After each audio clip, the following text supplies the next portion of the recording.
Welcome to Homegrown Tales, a live storytelling event held at Brews, 2 Piney Spring in Eureka Springs. The following was recorded February 4th, 2026. And now here's Zeek Taylor to introduce the program. Hello, everyone, and welcome to the first Homegrown Tales of 2026.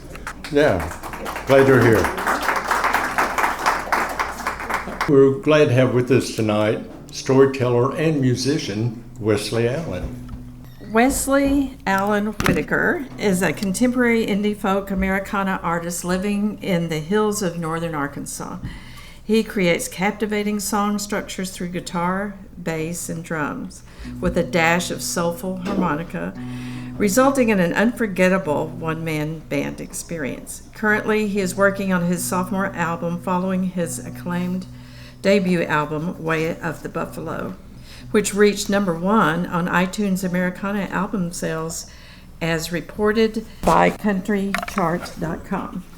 Those who have seen one of his live shows have been impressed with the depth of his songwriting, which blends his folksy charm with pop sensibilities and insightful autobiographical lyrics that convey a hard-won wisdom.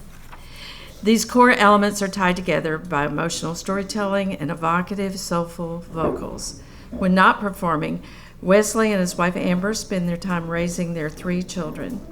An avid cyclist, he also spends time on the trails in the woods, and during the daylight hours, he teaches AP English and civics courses at Wesley Springs High School. Please welcome Wes.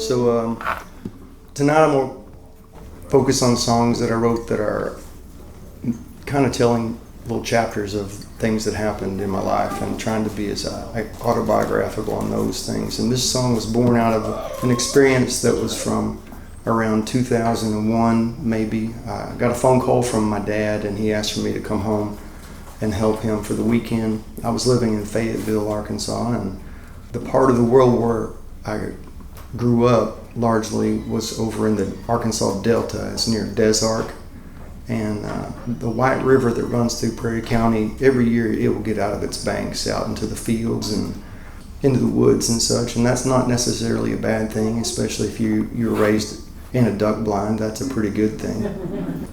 But that year it got up into people's houses, and some parts of the world over there were maybe 10 and 12 feet underwater. Highway 11 that runs north to Searcy, Arkansas was about 8 to 10 feet underwater, and it was just a pretty devastating thing for a lot of people I knew. And my dad asked me to come home and help him get in a boat and just kind of find ways to help folks. And after a long day of that, I remember sitting in my grandmother's house, and she just kind of mentioned something about 100-year flood. And then I tried to lay down and go to sleep that night, and I couldn't, so I was thinking of that, how once in our lives maybe something will come along that might just wreck us. And for me, love is that way maybe too, and so this song was born out of that experience. It's called 100-Year Flood.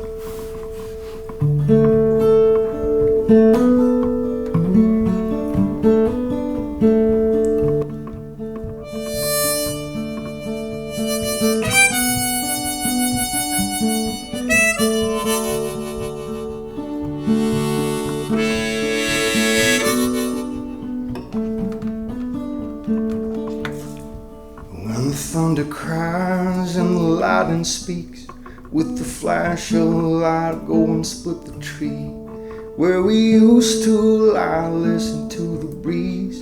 In the summer where you said to me, we were born to run, I'll set you free. Running in the wind out over that old levee.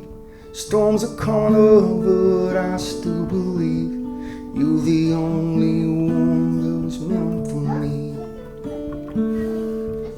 So I weep all day 'cause you dance all night like that rain coming down. Oh, the tears keep falling and the water keeps rising. Might wash away that whole town. say the levee's gonna break, and we're damned if it do. But you're my high ground, I'll run to you. So come hell and high water, I'm in love with you, girl, my 100-year flood. Ooh.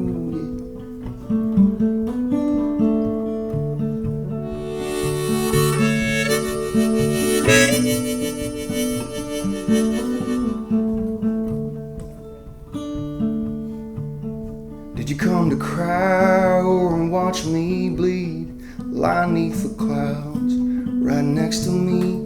Feel the mountain shake when I feel you breathe.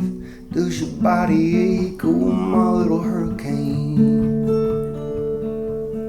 Now I weep all day 'cause you dance all night like the rain coming down. Oh, the tears keep falling and the water keeps rising. Might wash away that whole town. You say the levee's gonna break, and we're damned if it do. Be on my high ground, I'll run to you. Oh, come hell and high water, I'm in love with you, girl, my 100-year flood. Ooh, yeah. My 100-year flood.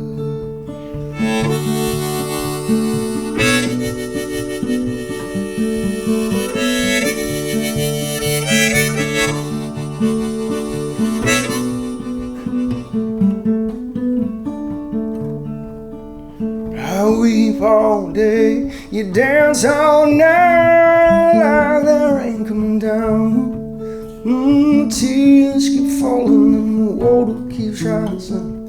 Might wash away that whole town. You say the levee's gonna break, we're down if it do. But you're my high ground, I run to you. Come hell and high water, I'm in love with you, girl, my 100-year flow. My 100-year flow. Ooh.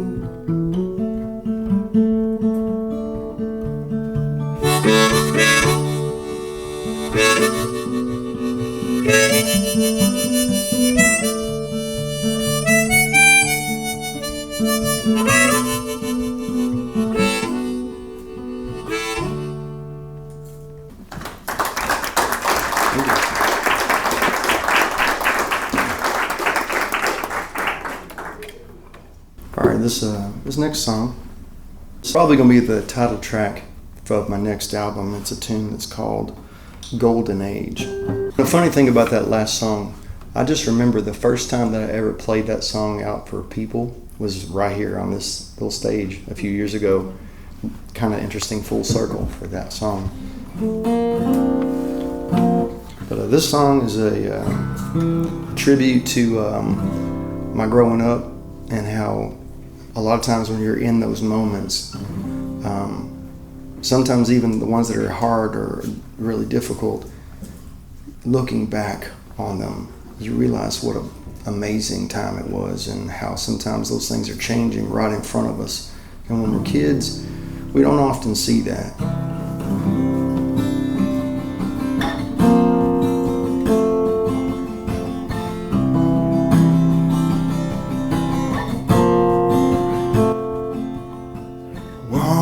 Mississippi 2, 3, 4 out the door. Yeah, the years it came rolling like a river, away they go. I was the son of a preacher man, I was a prodigal and run away. Yes, I was running like the devil just to get back to some brighter day.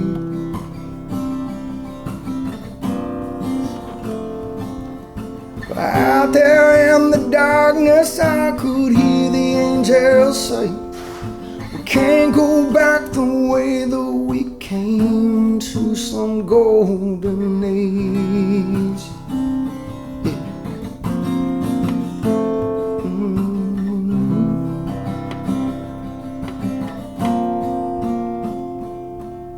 Sundays with my family at my old grandparents' home. All the women in the kitchen, all the men are cooking fish in the yard. Yeah, when you're only children, though it's hard to know those seasons are changing. But in a house full of people, some abandoned, oh, some just break.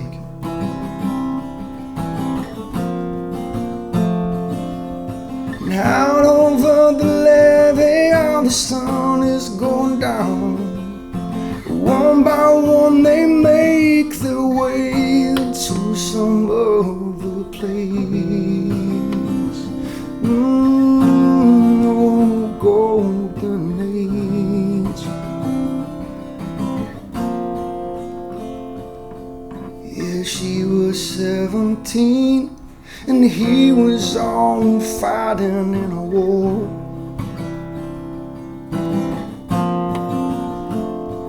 But they started up a family when he came home from Vietnam. Never had much of nothing, but it felt like we had everything.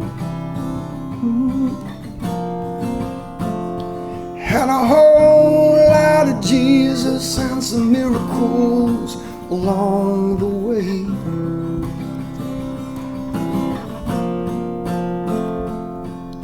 Now they both gone before me to join that angel band. I hope to God they take my hand. I've gotta find my way to a golden age. To the golden age. Ooh.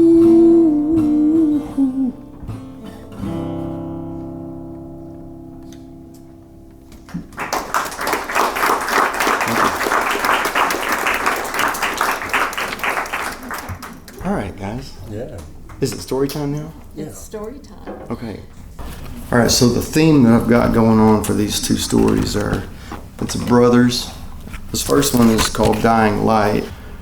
Just a little backstory from my family, and like I have one older brother. His name is Nicky, and he and I have never been close, good friends or anything. We love each other, and when we occasionally see each other, which is rare now, it's a happy reunion. But we part our ways, and we just don't keep much in touch, and I can't figure out why.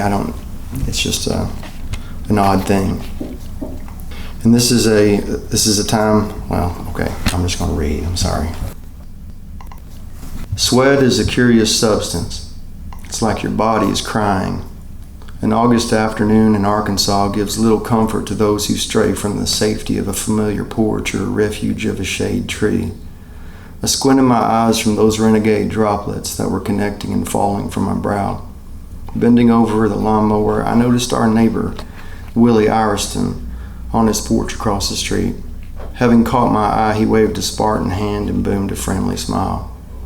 His black skin blended into the shadows and lent him the appearance of an ancient artifact. "You better get in the shade," emanated from Willie's porch. "I want to finish up before Mom and Dad get home," I called back as the afternoon was sliding into evening. Our yard was what my dad called a two-tanker. You had to fill up again halfway through the job. As I began the refilling, the mower made all the familiar sounds, small contractions of the muffler, slightly cooling hiss punctuated by minuscule popping sounds that seemed intimate, comforting. I reasoned with myself that everything was connected. It all happened for a reason. The blood of that overgrown grass was smeared onto the wheels and body of that little red mower, and the astringent tang of fresh cutting filled my senses. Since my brother's disappearance back in May, I found myself retreating into small worlds of inconsequence. I was not alone in this habit. My mom would drift into strange desires to hold something, anything tangible to fight off a growing sense of numbness. I was up early one morning to find her at 5 a.m. in the kitchen, weeping and holding a knife. She looked ready to slash at some presence unseen but ever present. I couldn't tell Dad. I couldn't tell anyone. I thought that if someone outside knew about it, she would just fold up. A few weeks ago, I heard her tell our friends that she was afraid to hope too much. At some point, her dreams became nightmares, and all the Christian platitudes from our community couldn't take the edge off of her pain. No one really knows what to say, so they say that time will heal, or some other hollow phrase without action. Somewhere in the midst of the grief, you start to shut those meaningless cicada sounds out until you run out of gas or get overpowered by the heat of it all. As I screwed the metal cap back on the tank, I noticed old Willie crossing the street. He moved with a grace and fluidity that belied his age. My father told me once that Mr. Ireton used to be a professional baseball player back when the leagues were segregated, and I would perform my one-man and a baseball feats with him as an audience. He would sometimes count out how many times I could throw the ball onto the roof and catch it as it bounced back before I eventually flubbed one while he laughed. Willie watched several years of my upper adolescence from that porch while he sat there smiling and waving and smiling. My brother once commented that he thought Mr. Willie's smile could glow in the dark. "When are your folks getting back?" asked Willie. "Late tonight, I guess. They had to drive all the way to Little Rock." "To the morgue?" "I don't know, wherever they keep dead bodies." I didn't mean to be quick with Willie, but I found myself retreating from the reality that it was a real person my parents were going to identify, let alone the possibility that the body could belong to my family. Sensing my shame, Willie just smiled, but not the usual smile. He was stolen over by a mixture of understanding and patience mixed with pity or grief. Minute changes flickered over his face, and I could see in his eyes a hint of discomfort, like being in church for the first time after backsliding, as my dad would describe it. It was a look of recognition. The week before, there had been a report of a body found in Lone Oak, not too far from us, a male fitting the age of my brother, but the body had no hands or a head attached. Someone had gone to the trouble to remove them, and my parents had the uneasy task of viewing that body to see if it was their son, my brother. Willie quickly diverted the conversation. "I remember when you and Nick set fire to your yard by accident one day a few years back. I thought I was going to bust my gut open laughing at you two stomping around trying to beat out them flames. Your brother always could make me laugh." Mr. Ireton's laugh was like a well-oiled machine. "I can't remember anything before Nick, before he..." My mouth made the motions of words trying to escape into the world, words trying to scrape past the gate and take shape. "It's okay if you can't talk about it," Willie replied. "I want to talk, I just don't have the words for this. Everything's changing. I only have this guilty feeling like I don't ever want him to be found." We stood in silence for a moment, each contemplating what I had just said. Suddenly, 2 cars sped by, teenage boys squalling tires as they flung their cars around the corner towards the ball fields. "Stupid bastards." Willie's eyes widened and he realized what he just said. "Ooh, don't tell your mama I say stuff like that." I told him not to worry, and I confided that I too occasionally slipped in front of my folks and got my ears boxed. He just laughed and said, "Kids grow up so fast. So fast." Trance-like, I closed my eyes as those words slipped past Willie's bright teeth like serpents. I opened my eyes to see that sweat was beginning to appear on Willie's brow, and he eyed the glider swing under our big mimosa tree with a greedy grin. I nodded my head in that direction, and we concluded that we should take a break from the yard work and heat. Sometimes we would come home to find Willie sitting in the swing under that tree. Not that we minded, but he was a good neighbor and acted more like a grandparent than a neighbor sometimes, especially if he witnessed these 2 Whitaker boys up to any trouble. When we came home and found him in the swing, he would just wave and laugh like he had his hand in a cookie jar. I guess it was funny to me as well because he looked like he just belonged there, like it wasn't our yard, but something out of a myth, like he was guarding the gates of Eden. At times like that, Willie seemed to own the whole world. The creaking of the chair brought us back into that moment, and in the next moment we saw my parents' car come around the corner and then slow down to pull into the driveway. My parents hadn't noticed us in the swing, and I watched them as they sat motionless in the car for a few minutes after killing the engine. What could they be talking about? I looked over to see Willie was wiping tears from his eyes. I started to get up from the swing, but I felt a gentle hand rest on my arm. Willie's eyes searched straight through me. He seemed to look into my soul and was reading slowly. "Don't tell your mama I say stuff like that," was all he could muster as I lifted slowly from the swing.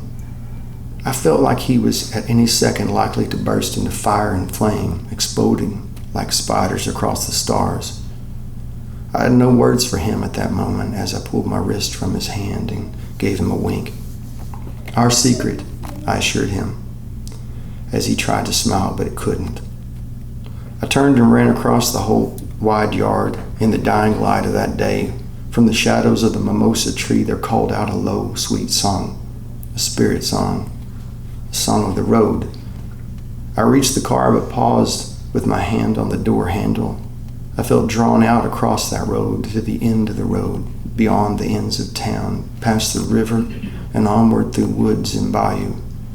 I slowly turned and surveyed the neighborhood. I saw long shadows stretching across the streets, connecting all the houses under a dark banner. I saw the lawn stretch out and wither under the strain of that long summer. I saw a ghost under a tree, singing a song to another ghost. As those ghosts sat swinging and fading into shadows, all that was left was the sound of an old spiritual, or perhaps an old Ray Charles tune. Let's take the second story to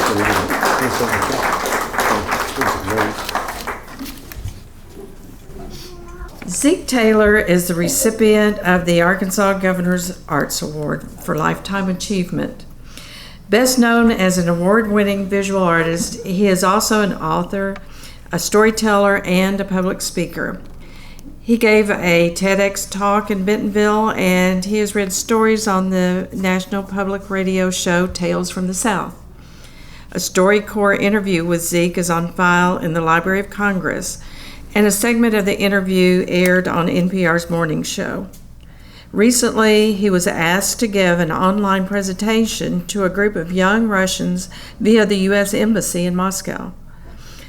The presentation will be about his home state of Arkansas. An Emmy-winning filmmaker is making a documentary about Zeek. It is currently in production and is scheduled for release in May. Zeek is the author of 4 books. His latest book, Out of the Delta, the Anthology, is a collection of autobiographical short stories and was released nationwide by Sandy Springs Press. Now here's my friend Zeek Taylor. Thank you. I don't really want to follow Wesley. That was so good. I mean, that was really, really good. A man among men. 3 years after I had moved to Eureka Springs, I was invited to join a men's group. The men's group movement had been growing worldwide to allow males to get to know each other and to bond. The groups would meet on a regular basis, and members took vows of confidentiality. Every man was encouraged to express his feelings without the fear of being judged. When invited to attend the local group, I was hesitant. I was concerned about being the only gay man in the group of straight men. The guy who had invited me assured me it would be all right. He said, if members have a problem with your presence due to your sexuality, then it was a problem that needed to be addressed. Against the advice of gay friends, I decided to venture into the enemy camp. I told myself the reason for joining was to educate the men about homosexuality. I hoped by telling my story I would give them insight into what it was like being a gay man, and that we, straights and gays, were more alike than different. Little did I realize what I would learn and what I would gain. When I started attending the meetings, I was afraid to look at the other men or to hug them. I worried that they would question my actions. My limitations were self-imposed.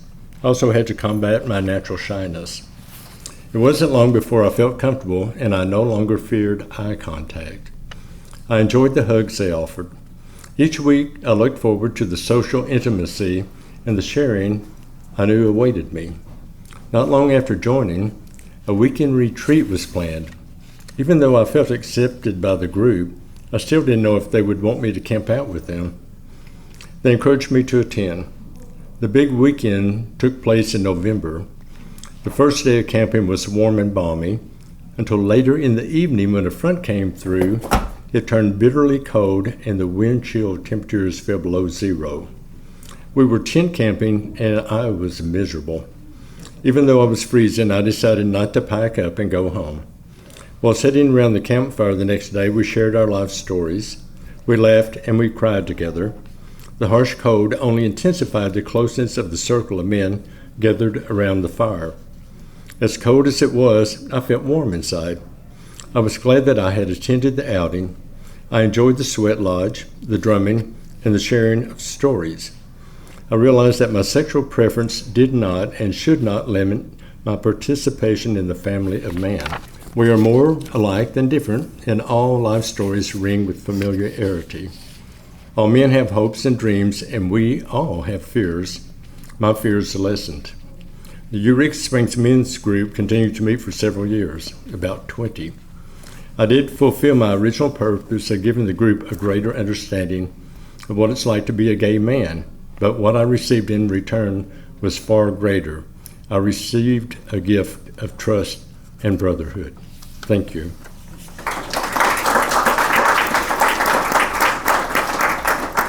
And our next reader is my co-producer, Sandra Spotts. Sandra Spotts was born in Little Rock, Arkansas, where she wrote and illustrated her first work at age 6. I want to be a movie star. While she never achieved that goal, she is living a better dream, painting, writing, and hosting Homegrown Tales in Eureka Springs. Those early dreams led to earning a degree in art with a minor in English at the University of Arkansas. She taught elementary and junior high art for 15 years while practicing weaving and sculptural basketry. One of her works is part of the permanent collection of the Arkansas Museum of Fine Arts in Little Rock. As project designer for a national publishing company, she designed prototypes for home decor and craft books.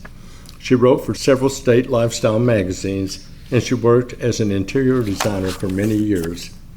12 appearances on the internationally broadcast NPR program Tales from the South led to publication of a story in the anthology Best of Tales from the South, Volume 6. Now here's my friend and co-producer, Sandra Spotts.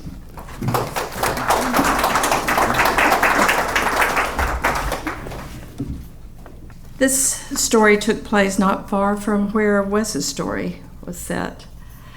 It's called Grand Prairie Girls. And by the way, this story is dedicated to Josie, whose birthday is today.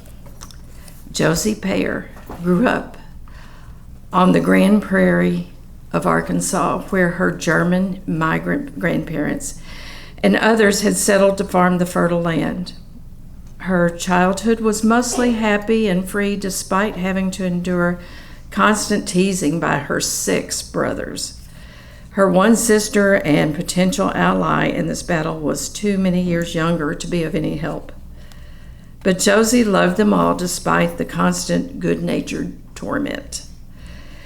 She spent her days attending the German language speaking school, anticipating the afternoons when she could ride her horse bareback through the tall prairie grass, occasionally stealing a few apples from the neighboring orchard. As she matured, the petite, dark-haired, bubbly girl caught the eye of another child of the prairie, nicknamed Huntsy, after an elderly man in the community. Huntsy and Josie became inseparable, and married when they turned 21. Huntsy didn't take to farming, and at the suggestion of others who had noted his self-taught abilities, became a furniture maker and restorer. Josie learned upholstery and refinishing. They worked side by side, eking out a living during the Great Depression, a time when having custom furniture made or restoring fine antiques was a luxury available to only a few. Soon came their only 2 children, a girl and 16 months later, a boy. Josie named her daughter Pearl, after the setting in her wedding ring. They relocated from the prairie to the more populated city of Pine Bluff to survive the extreme poverty of the times. Sister and I pressed our faces against our window on the Greyhound bus, straining to see our grandparents. We had made the hour trip from Little Rock to spend a week of our summer break with them. There they were, Huntsy and Josie, waving and smiling. The bus driver opened the doors, as he had been instructed by our parents to deposit us at their house and furniture store. We flew into their arms, excited about the freedom and fun the previous summer visits had promised. Grandma and Grandpa gave their good girls free rein to play and explore wherever we liked. The shop was a cluttered wonderland with a mountain of rough-sawn lumber to climb. A roll-top desk was supplied with fountain pens, bottles of ink, invoices, and ledgers, everything 2 young businesswomen could require. Stacks of old upholstery sample books yielded fabric for clothespin doll fashions. A tall white wardrobe housed elegant long dresses, wide-brimmed hats, and fur-trimmed wraps for us to play dress-up. We instinctively knew to treat these garments with special care, and we later learned they belonged to Josie's beloved mother. After a day of play, we fed the chickens, helped Grandpa gather the eggs. Helping Grandma with chores like washing dishes after supper was somehow so much more fun than at home. It was like being in a playhouse. At their encouragement, we entertained or were tolerated with our own free-form ballet to the strands of Lawrence Welk, a show we grumbled about having to watch at home. Huntsy and Josie clapped, giggled, and smiled as if they'd been treated to a great performance, and probably in their eyes they had. We had our baths, hugged our goodnights, and jumped into handmade muslin sheets that carried the comforting scent of laundry dried on a clothesline. We laid on our bellies crossways so we could stretch our necks and peer out the windows to see images on the drive-in movie screen a few yards down the highway. We couldn't hear anything, couldn't see much, but it was alluring nonetheless. We delighted in the neon sign newly erected in front of the Trio, a nightclub opened by the hometown family singing group, the Browns. Several of the records had become hits, and they made appearances on the Grand Ole Opry, mecca for country western folk groups in the late 50s. The perceived glamour was heady. The evening breeze and the steady drone of traffic on the highway soon took us to a place of sweet dreams. We awoke, rested and happy, to the smell of breakfast and Grandpa's coffee, and quickly pulled on our shorts and crop tops. We took care in rolling our swimsuits up in Grandma's towels. This was a day we would go to the city park for a picnic and swimming. Grandma was already making sandwiches and lemonade with orange slices. We eagerly helped Grandpa take care of the chickens and wash the breakfast dishes. Grandma paid some bills and we ran them down the long driveway to the mailbox. We sat on the shop steps, chewing on the tiny branches we snapped off the renegade sassafras sapling growing through the steps until Grandpa emerged with shop keys and announced it was time to go, and then he locked up. We raced to the house and jumped into the back seat of the Plymouth. The old car seldom saw many streets because its owners were hard workers and homebodies who didn't get out much. Grandpa was a steady and deliberate driver, akin to everything he did. Grandma was spontaneous and endearingly funny without knowing, and way too modest to think so. On their previous excursion to the Piggly Wiggly, they had narrowly missed a huge pothole near the railroad tracks. Grandma happily chatted away until it was almost too late for her warning. She realized we were on the precipice, but couldn't gather her words and thoughts together when she blurted out, "Oh, Pop, the go bump!" Huntsy remained steady and adept, thus avoiding impending calamity. From that day forward, our family's name for a precipice or an unexpected obstacle in the road was the gum up. Grandma always had a special talent for spontaneously inventing new words that were colorful. I'm guessing that they were a little less colorful than the swear words she occasionally came forth with in German. She thought her granddaughters didn't know them, but we learned. I suppose that her skill to invent new vocabulary came from growing up in a bilingual home.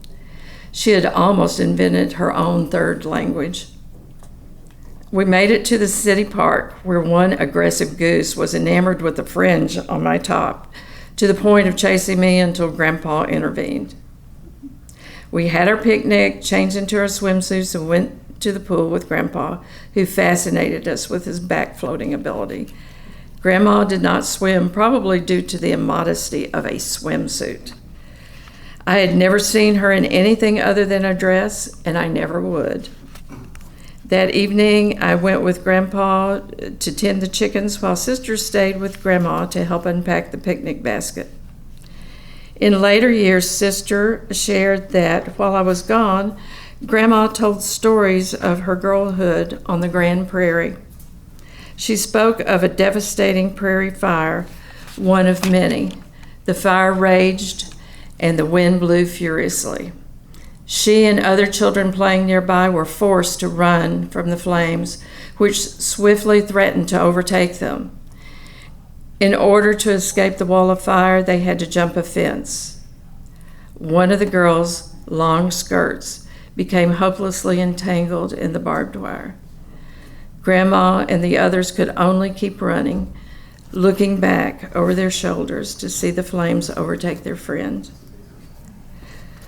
The Grand Prairie possessed a cruel beauty.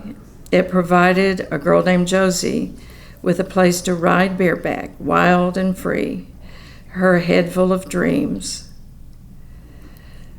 while at the same time, with unspeakable harshness, it ended the dreams of another.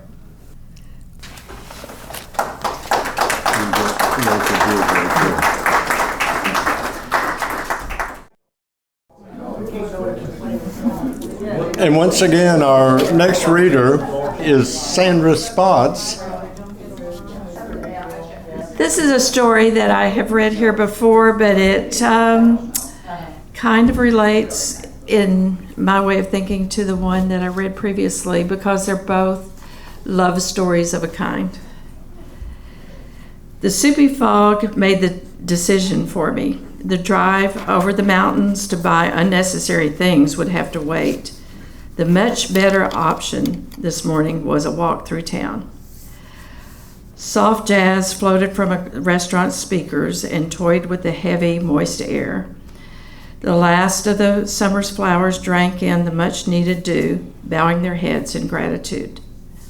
I gingerly walked, minding the cracks in the ancient stone sidewalks, and drifted into thought about my last storytelling show. My sister had deemed the story of our father's garden and all the richness it held as my best in my 15 years of writing. I made my way slowly through new houses trying to look old and old houses trying to look new. My thoughts were full of that garden which had passed long ago and how it grew to be a metaphor for my father's life, modest, unassuming but layered, productive, marked by both tragedy and simple joys. I zigzagged through the narrow corridor the golden coreopsis had created, apologizing for any stepped-on heads. Kind of like navigating through life, I mused. Not sure I know any more about it than when I was 20. Maybe a few things, but still such mysteries remain. How to be gracious but not overly apologetic. How to overthink or not to overthink joy into anxiety. How to fight the urge to dissect and define. How to just follow the delight. Rounding the curve, I noticed 2 teenagers with backpacks crawling like dejected tortoises into their car's back seat. Guess school has started. I hadn't noticed. So glad I no longer teach and have to keep the tortoises engaged. So grateful to be able to listen to my own muse. My plan to enter the pitch black grotto spring was thwarted by a van parked alongside the entrance. Maybe a tryst by early morning lovers or a serial killer just waiting for the likes of me to wander near. Either possibility caused me to turn back, taking the opposite side of the street, full of its own surprises. So many little happenings to remember for my granddaughter's visit. Fairy houses, unicorn and dinosaur sculptures guarding their homes, dressed up concrete geese, secretive nooks. These treasures took my thoughts again to Daddy's garden and the remnants of other children's lives spent in the old yard. We dug up what seemed to be an endless supply of blue willow doll dishes, reduced to shards. Occasionally, cat's eye marbles would surface to be plunked into a rusty can. Today, I wanted to sit cross-legged in one of these yards, to dig with an old mixing spoon. But people report senior citizens for that sort of behavior. So I walked on. I greeted a cautious doe and complimented her on her handsome fawn. She looked at me skeptically and slowly guided her baby away from this strange one. I re-entered the coreopsis path and revisited my thoughts about new beginnings. The excitement, the curiosity, the anxiety, the possibility of simple delight. One renegade, deep purple petunia lifted its head out of the golden mass, grinning at me. As I walked past, I heard her whisper, "Follow the delight. Find your delight."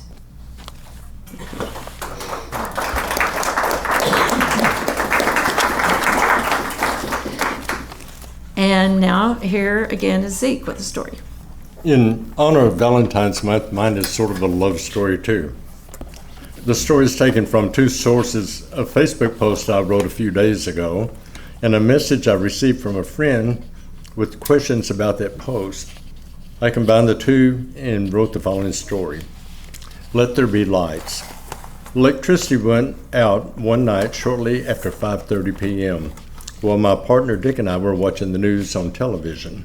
Most of the time, power shortages in our part of town are fairly short events and last no longer than an hour.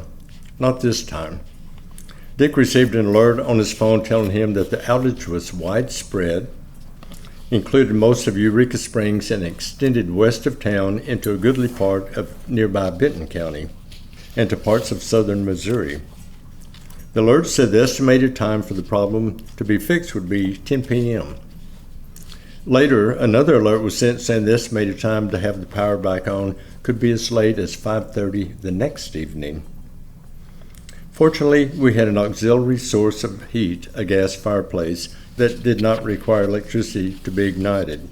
Dick lit it immediately after receiving the alerts, and we were able to stay warm and to keep the house heated enough that the pipes would not freeze. The outside temperature was in the low 20s. Because he's a master electrician and knows how things like that work, when the power goes off, Dick takes every precaution to protect appliances and electronics in the house. His concern that night was the power surge that often occurs when restoration takes place He turned off and unplugged the computers, disconnected his tablet, my iPad, and our phones. To protect from a surge, he unplugged the fridge. It was only a few months old and loaded with electronics that could have been damaged by a surge. Me, I didn't do anything but sit on the couch and watch the flames from the fireplace. I eventually got tired of sitting in the dark and I went to bed at 8:30. Dick told me that he was going to stay up until the electricity came back on and then plug everything back in. I got up shortly after 3 a.m. and noticed the lights were on.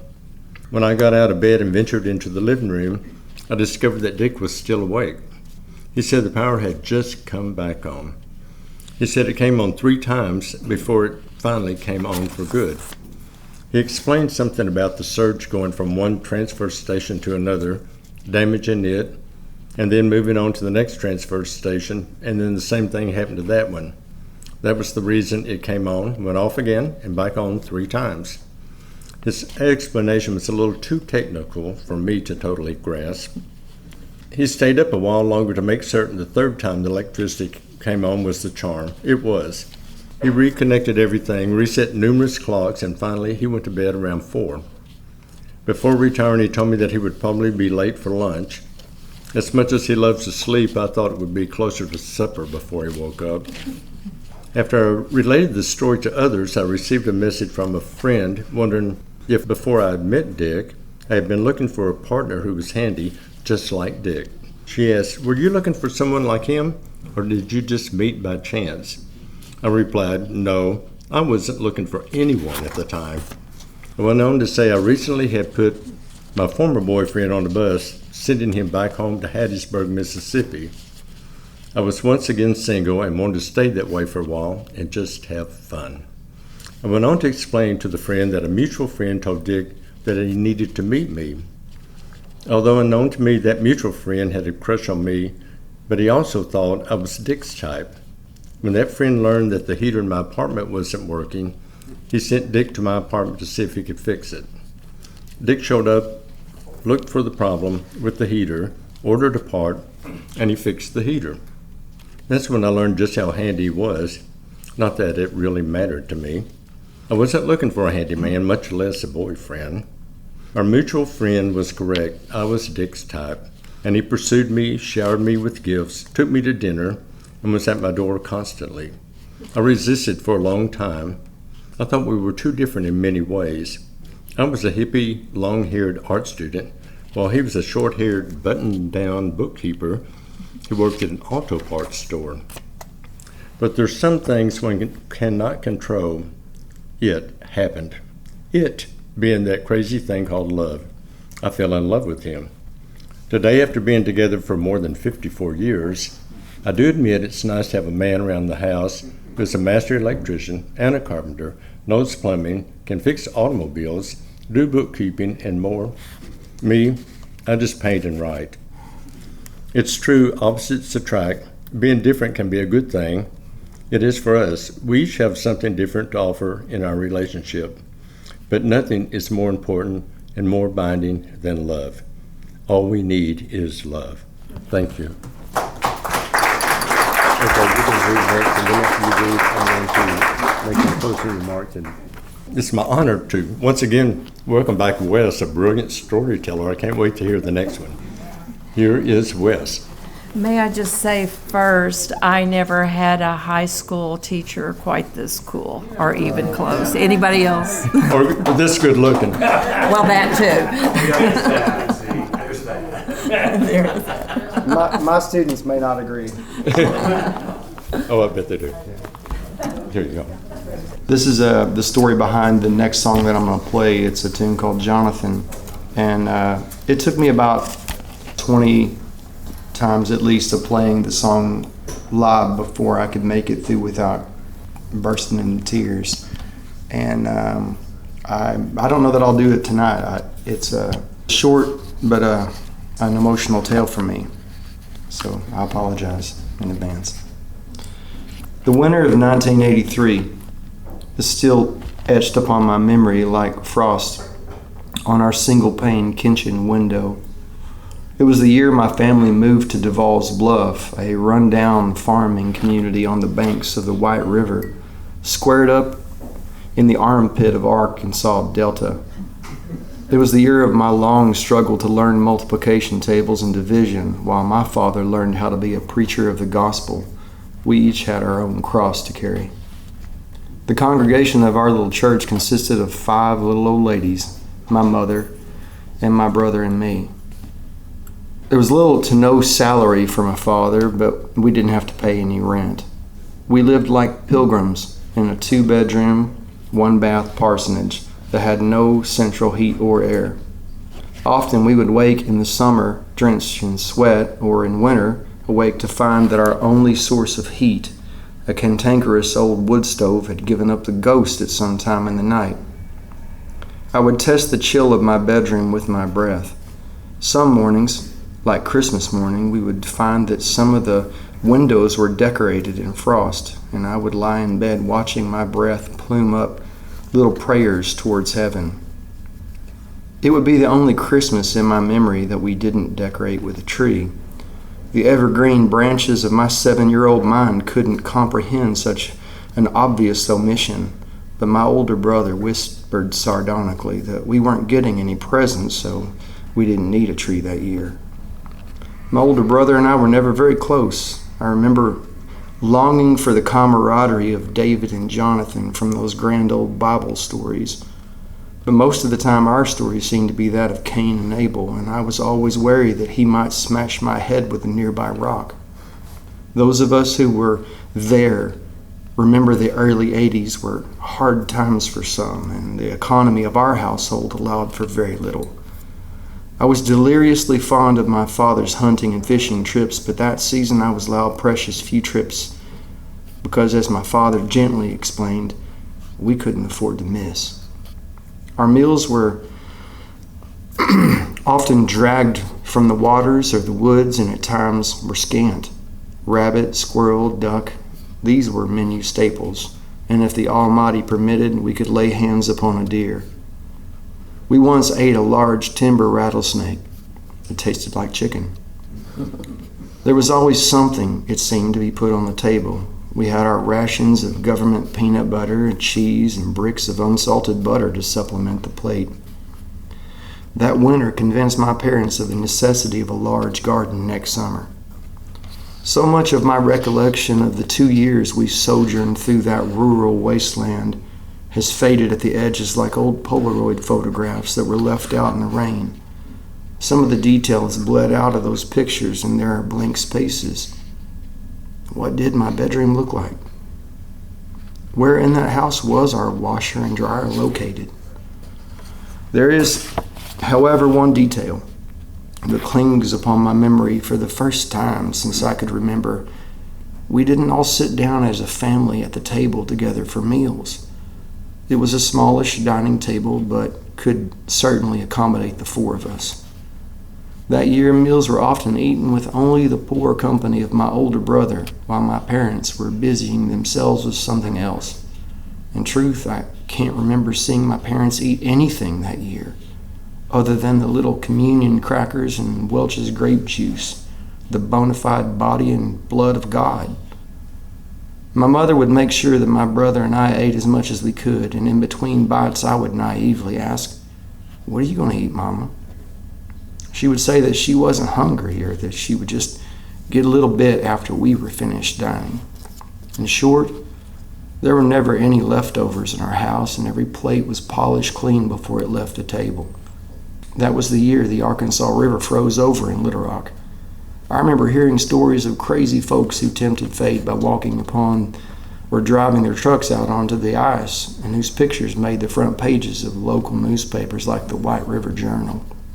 Winter, it seemed, was laying siege to the south, waging a numbing war against our little family, and by the end of that year, we were on the edge of surrender without quarter. Somewhere in the blizzard of those memories, I woke up to the sound of my mother crying in the bathroom. Stealing quietly out of bed, I crept down the narrow hall to the partly open door, holding my breath against the chilled air. I could hear my father praying over my mother's soft heavings. And for a moment I thought I saw blood-covered towels on the floor. The entire world seemed frozen as I reached out and gently knocked on that door. My startled parents quickly tried to reassemble themselves as I blinked back panicked tears. I hadn't known that my mother was going to have a baby. He was due come spring, but now my mother was holding a perfect little baby, my brother, in her hands. After quietly explaining to me that heaven needed another angel, my father went outside for some time while my older brother was roused from slumber.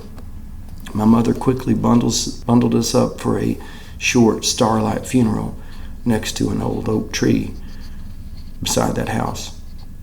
Now and then I think of the sacrifice my parents made and how God asked even Abraham to lay his own son upon an altar to prove his love. And there in that moment I see my mother missing meals while I stole food from my unborn brother.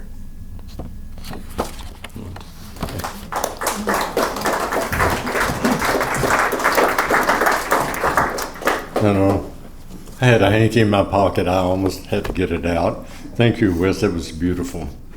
And thank you again, audience, for being here tonight for our first Tales of the Season.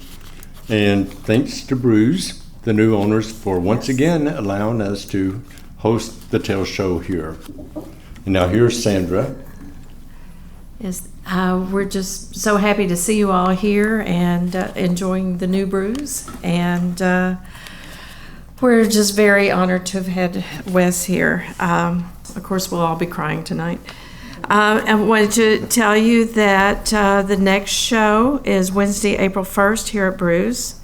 And we will have a special guest for the whole show. It will be folk musician and folklorist Ernie Hill, who's from a little town close to Van Buren. He is an author, storyteller, and is a frequent performer at regional folk music festivals. He's quite entertaining, and I think you'll enjoy it, so we hope you'll all come and be there. And by the way, just a personal thing I'd like to say, if you want to see Huntsy and Josie, they're right there. But thank you again for coming. We appreciate you.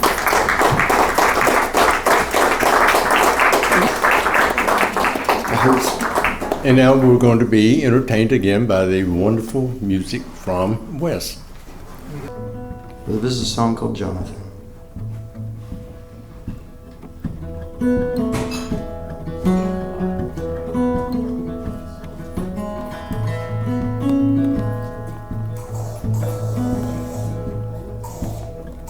Holy jeans back in '83, not the way I wanted it to be. In a shakedown town, full of hand-me-downs. Times were tough and times were tight. Soul and body would fuss and fight, but every breath we'd take was a hallelujah. A hallelujah.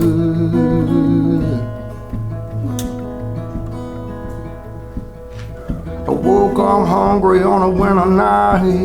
In the bathroom my mama cried. I couldn't understand how a baby fit in the palm of her hand.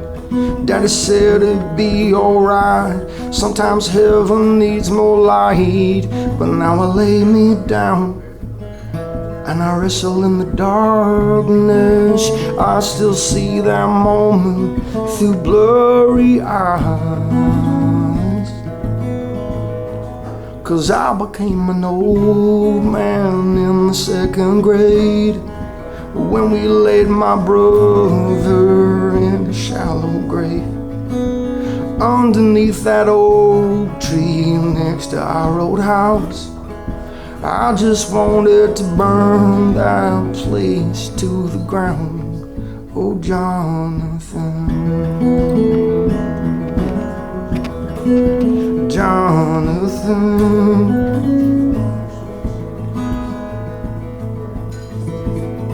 Holy jeans back in '83 nearly got the best of me. I let her hold me down till we left that town. Time so tough, I learned to fight. Soul and body every night. But just another day, another hallelujah. I still see that moment through blurry eyes, yeah.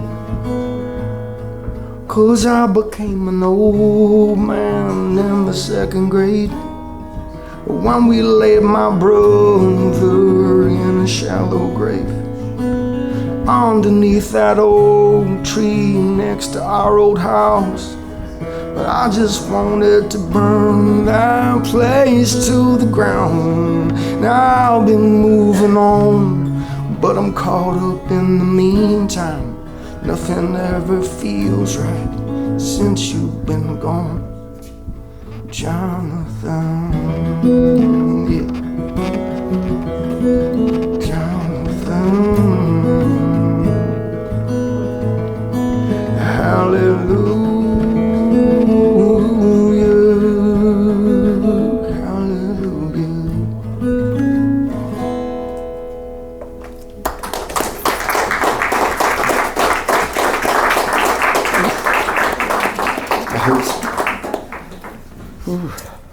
I used to think that I wanted things like that to kind of go away, and where I could just not hurt. And now I'm terrified that it will.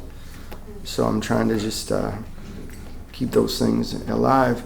Now, since I've thoroughly depressed you guys, I'm gonna this next song is not that at all. This is in the spirit of the month. This is a love song. It's a hillbilly kind of love song called Baptized. And yeah, it's a nicer song.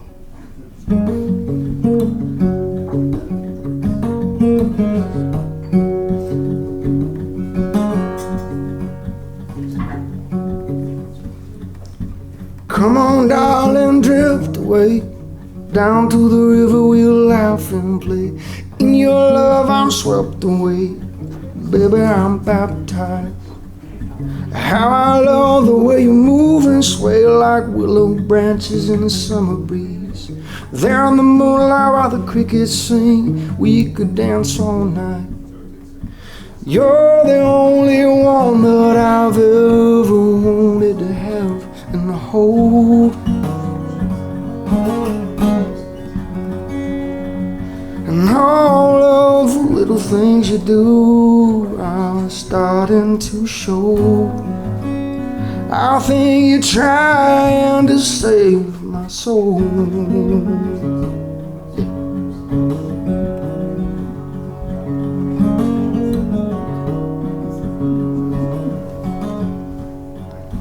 Come on, darling, slip away down to that creekside getaway. There in the firelight we're dancing, saying we could stay all night. I talked to your daddy and he said okay, I've been saving for a wedding ring. Take my hand and take my name, baby, won't you be mine? Then all of these ever afters are yours alone. 'Cause all of the little things you do are starting to show. I think you're trying to save my soul. Yeah.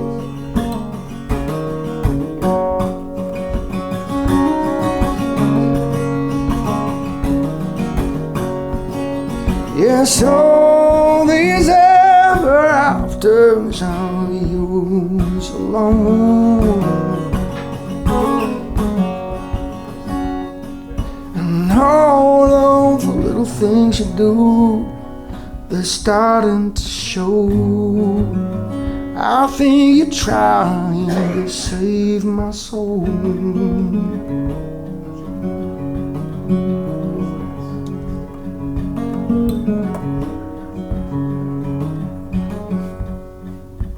Come on, darling, drift away down to the river, we'll laugh and play. In your love I'm swept away, baby, I'm baptized. Baby, won't you be mine? Baby, I'm baptized.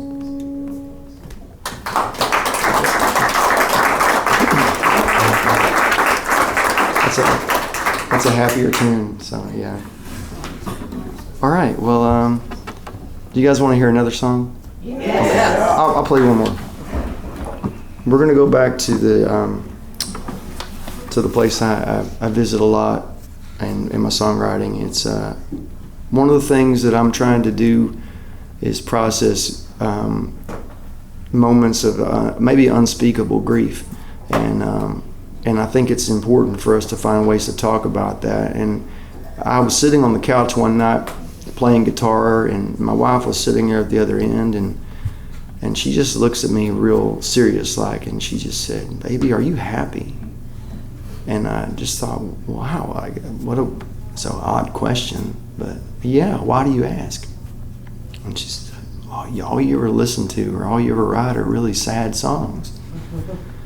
And I thought, there's probably some truth to that. And then I said, is there something wrong with that, or are you worried about that? And she just said, no. She said, everybody's gonna think you're married to a terrible girl. So I was just like, oh, okay. But I don't know, I'm always, I guess, drawn to songs that help me to connect to things that I don't know how to talk about. And this is a song that, frankly, it's not really done yet. This is called Witching Hours. And the backstory for this is that this year I'm going to be 52. And when my mother was 52, she got in a car and was going to meet my dad and myself in Cabot, where her twin sister and her family lived, and she never made it. A guy got on the interstate going the wrong way from Newport and had a head-on crash there in '67 out on by Searcy, Arkansas, and as bad as that was, I mean, like it was devastating. The moments after that, the year of watching my dad just become kind of a wild animal in his grief, and not, I mean, yeah, there's few people I've seen that were as in love as my parents, and they were just so flirty and always grabbing each other's butts and stuff, and just, I mean, they were kind of the kind of couple that other people liked being around, and it was I was really worried for my dad, and especially at night, I could hear him crying, but I can't even call it that. So this is a song about those times.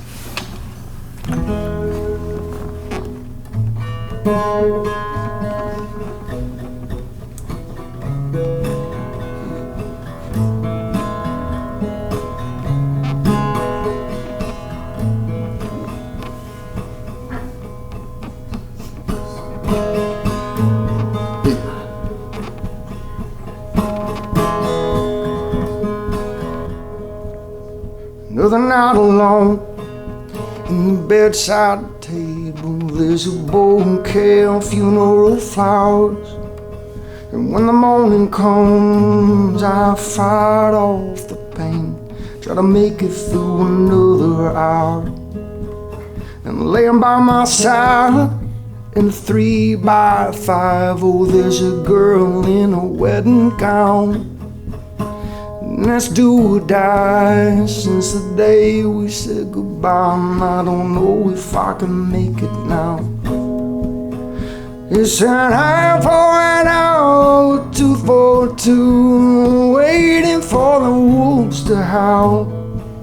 Every night I hold a bottle and a picture of you.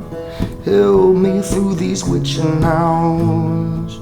Won't you help me through these witching hours? Hey.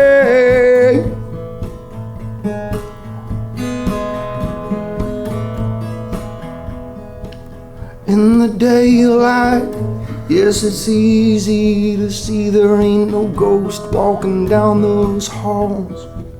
But in the dead of night, all the shadows start creeping, slow dancing on our bedroom walls. It's an eye for an hour, a tooth for two, waiting for the wolves to howl. Every night I hold a bottle and a picture of you with me through these witching hours. Won't you help me through these witching hours? Hey, hey.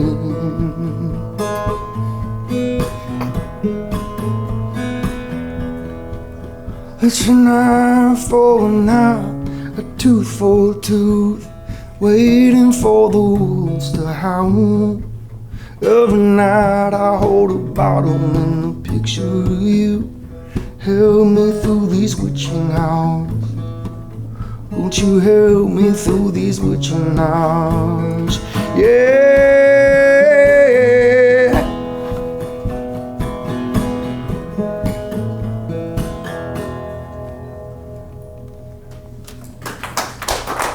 Thanks so much, guys.